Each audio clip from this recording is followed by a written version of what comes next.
Nina bakasifuba singungubele nyakana sibhoboka umuntu akuzizwe izindaba ohlelweni namhlanje mbukele sithi asikufisela unyaka omuhle nomusha njengoba ke namhlanje sisenyokeni lapho kumdlokombane ezoqala khona unyaka ngokugcina umkhosi wokushiswa kothi Uyena matholazo kwathwa siyekelezo kudakandaba esijalo wokuphila ngathana ebehlangene ezamadodana ube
Fifana dingana sizibe sindoda ebithiyagesa yashona sonke sayo ukoko ngembonile wayephuma lapha kithi yebo wasodlabela wayegama naye wasemaphisweni yeba bavuma eblankomo bahlaselile yazafa umdebe kwasodangane eziyezematugulu eziyezenkubane Sakona, why we're putting Salo,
Lapha kusenyukeni njengoba ke imbubi bizoshiya uthi okuwusiko ke lokuqala unyaka kuZulu. Ngenxa yobhubhane lomkhuhlane ukhuvethe, isibalo sabantu kanye neminye yemikhuba ejwayele ukuba igcineke kuphoqa ukuba ke ihoxiswe. Umdlokombane echaza kabanzi ngalomkhuleko ubeke kanje. Ezulu omuhle ngiyafisa ukuthatha leli thuba kule nyanga yokuqala enyakeni njengoba kade siphetha unyaka ka-2020 ngoSibandlela. Njengamanje sisenyangeni kaMasingana engumlando esizweni samaZulu. Amasiko esizwe samaZulu ayadinga ukugcinwa nokuhlonishwa. Siyazi-ke ukuthi sibe ney'ngqinamba esibhekana nazo njengoba kubhoke isifo se-COVID-19. Asikwazanga eminye imikhosi yethu ukuyenza ngokupheleleyo kusukela unyaka uqala ka-2020. Njengamanje-ke ku-2021 ngiyafisa ukuba namhlanje isizwe sazi kahle ukuthi besisosikweni lokushiswa kokhulu njengoba sasinomkhosi ongumhla ka-1 sawuphetha ngomhla ka-2 uDisemba. Manje-ke inyanga ibingakasivumeli ukuthi singawenza lo msebenzi esikuwona namhlanje okuphetha yonke imisebenzi ekade siyenza ngoba phela nenkonzo iyavuma kube nesikhathi lapho kuthiwa amakholwa awayinikeze isigaba sokukhuleka. Thina-ke njengendlunkulu yenu uZulu omuhle sesivala umkhuleko omkhulu ebesikade siwenza umkhosi woselwa ungakaqali kusaphume isigaba sokuqala. Njengamanje-ke sengizophetha umsebenzi njengoba inyanga ihlangene kaMasingana. Mbukeli ayiphinde ibonane futhi ngemumva kwekhefu.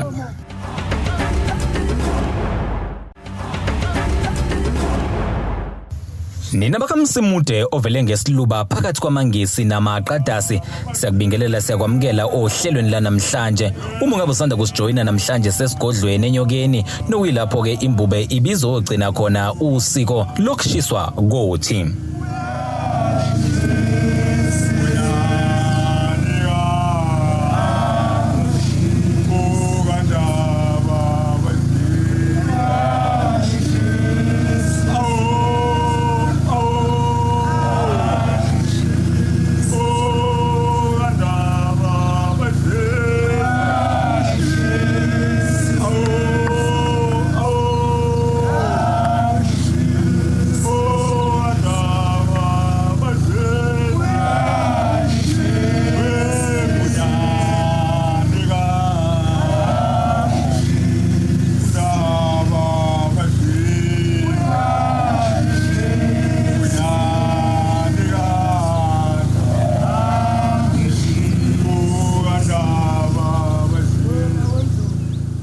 Eyala isizwe ngobhubhane oludlangile umdlokombane uqhube wabeka kanje. Siyabona isizwe ukuthi sihlangene nezimbila yithutha ziholwa ngomhlophe phambili. Isimo esibhekene naso se-COVID-19 sesithi masibingelelane ngakho ukuthi uvukile kunjani kuwe ehlotsheni kunjani. Akukho-ke lapho singahlaseli khona. Ngithi angikhumbuze isizwe ukuthi alikho elinye inxiwa lethu ngaphandle kukaNkulunkulu, ukuthi njengoba sishisa iladi lokugoqa umkhosi wonke obengumthandazo esizweni samaZulu, isizwe kasiqonde kahle ukuthi ngikhuphukele entabeni. Njengoba ngikhuphukele entabeni bengikade ngehle entabeni ngiza kubantu kade ngikhuluma noNkulunkulu ukuthi ey'nkingeni zonke esibhekene nazo uNkulunkulu akasinqobele. Ngiyazi maZulu ukuthi ngiphelile. Emakhaya kuyakhalwa, iy'hlobo y'hambile, iy'ngane selezi zindandana. abafowethu nodadewethu bahambile kepha kuthiwa kulahlambele ngomfelo.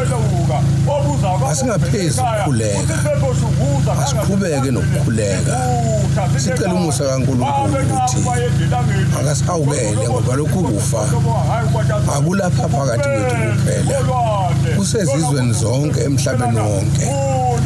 Njengoba sikhuluma nezamfonyo nje, akuyona intando yethu, inxa yesimo salesi sifo esize ngamakhulu amawala. Njengoba sesazi ukuthi siku-lockdown number 3 eSouth Africa, amazwe amaningi awasasemukeli izivakashi esiqhamuka ngase-South Africa ngenxa yokuthi izinga lokuphakama kwalesi sifo asibuki ngokufana. Abanye bayalalela, abanye abalaleli.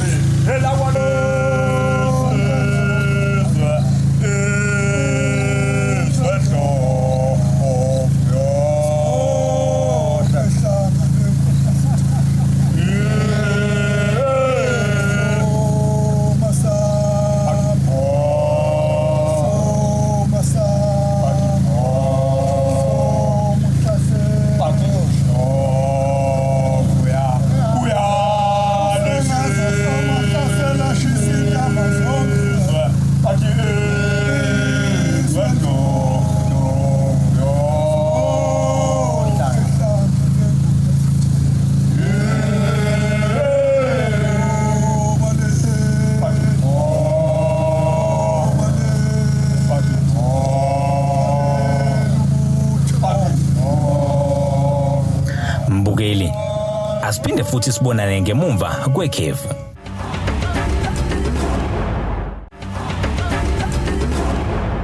Siseyigabeni zokuyithokozisa, sijabula ngokuzalwa kwenkosi yethu Jesu Kristu ngoKhisimusi. Kodwa besingajabuli sonke, bakhona abasele enkundleni, kukhona abanye abalele izibhedlela, zigcwele izibhedlela ziyaqhuba.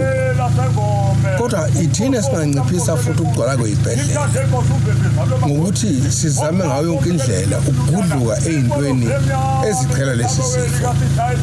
Siyezwa ukuthi le virus isisemoyeni, kepha-ke sisemkhulekweni ukuthi uNkulunkulu makasilekelele.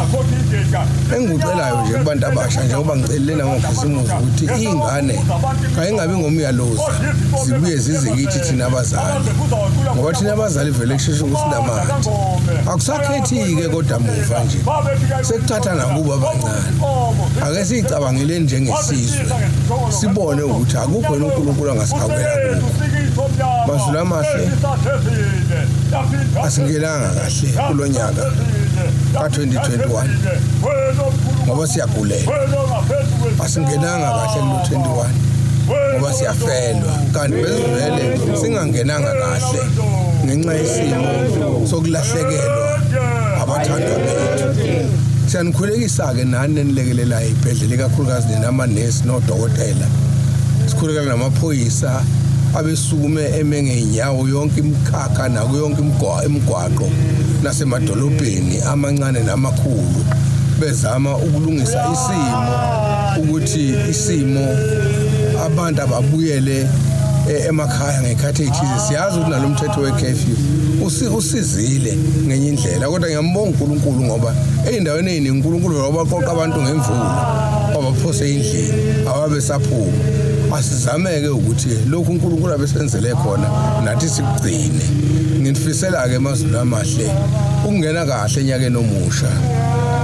Sibambisane ngo-2021, sicela uNkulunkulu asibusise ukuthi lokhu kufa kwehle kungabe kusanda.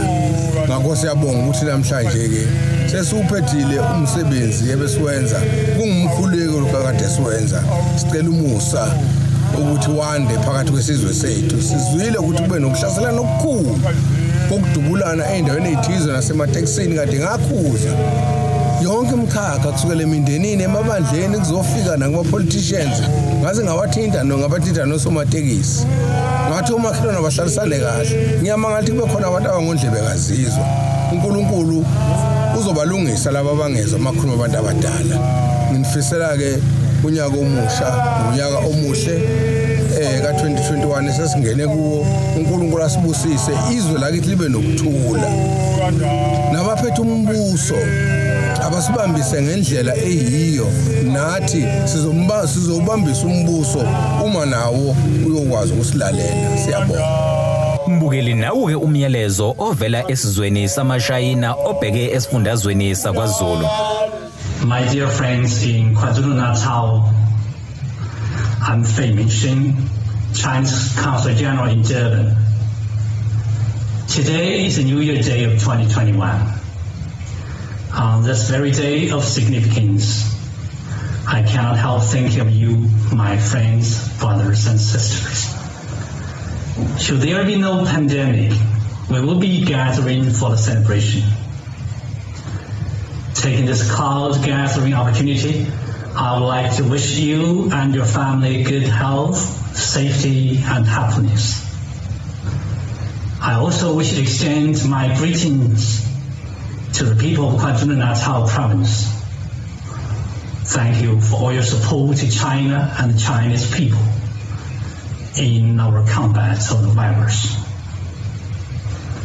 Please rest assured that the Chinese people and Chinese community firmly stand behind you and trust that you will prevail over the virus. We will do whatever we could to help you fight, win, and recover. Let's all observe the protocol formulated by the professional and the government and make our personal contributions to the final victory against COVID-19.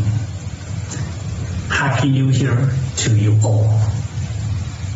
Ilokhu-ke besikuphathele kona esiqephini sohlelo lanamhlanje mbukeli ayiphinde futhi ibonane ngomsombuluko ozayo.